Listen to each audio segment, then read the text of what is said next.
Heaven's headlines, Bible stories, the mysterious beings. Before the flood, Genesis 6:1-4. Long before Noah built his ark, before the floodwaters covered the earth, there was a world full of life, power, and mystery.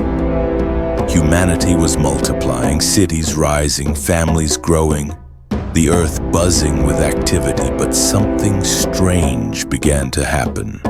Something the Bible describes only in a few short verses. Yet it has puzzled scholars, believers, and historians for thousands of years. Who were the Nephilim, these mysterious giants who lived before the flood? The world before the flood was a very different place. The Bible says people lived much longer, hundreds of years. The land was fertile, nature untamed, and civilization was just beginning to bloom. But alongside human progress came growing corruption. People had turned their hearts away from God. Violence and pride began to fill the earth.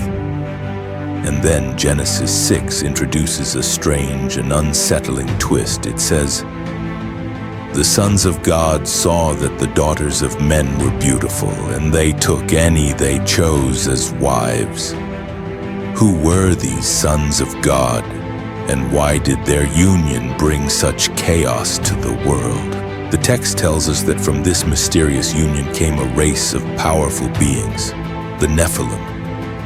The word Nephilim roughly means fallen ones, or giants. They were described as mighty men of old, men of renown. They were legendary, strong, fierce, and feared by all. Some believed they were the offspring of fallen angels who abandoned heaven's order to live among humans. Others think they were simply tyrannical rulers, men who considered themselves gods. Whatever the case, the result was the same. The world became dark, violent, and filled with evil. The beauty of creation was being corrupted from within. God looked upon the earth and saw what had become of it. The hearts of humans were filled with wickedness, and the thoughts of their minds were constantly evil. The union between heaven's rebels and mankind had produced chaos, creatures and kingdoms that defied God's design. And so God made a painful decision. He would bring a great flood, a cleansing judgment to wash away the corruption and start anew. Only one man found grace in God's eyes: Noah. He was righteous in a world gone mad. While others mocked or ignored the warnings, Noah obeyed God's command to build the ark, a massive vessel of salvation amid the coming storm. As the rains began to fall and the fountains of the deep burst open, the Nephilim, these mighty giants of legend, disappeared into history. The floodwaters wiped the slate clean. The age of the giants ended, and the world began again with Noah and his family.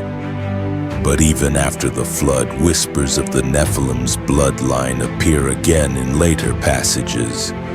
When Israel's spies report seeing giants in the land of Canaan, descendants of Anak, it's as if the shadow of that ancient rebellion still lingered on. The story of the Nephilim isn't just about giants or mysteries. It's a warning about what happens when boundaries are broken. It reminds us that even in the most powerful and advanced generations, when people forget their Creator, corruption follows.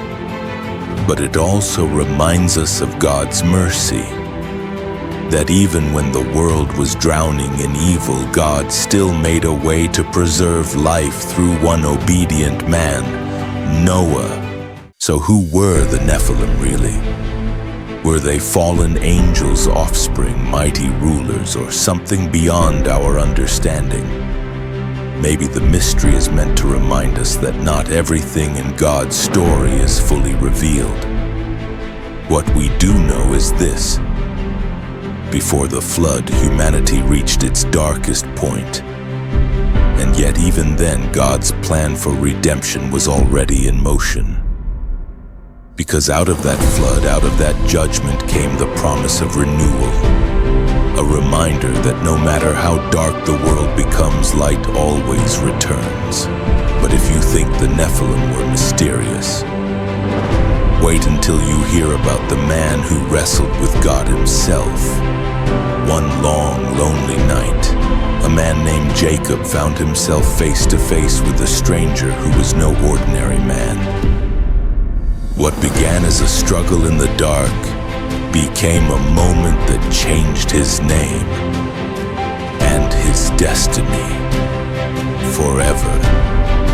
That story, Tombard, is coming next.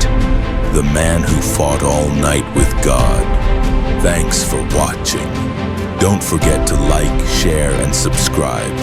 If you like these kinds of stories, leave a message. Let's talk about them.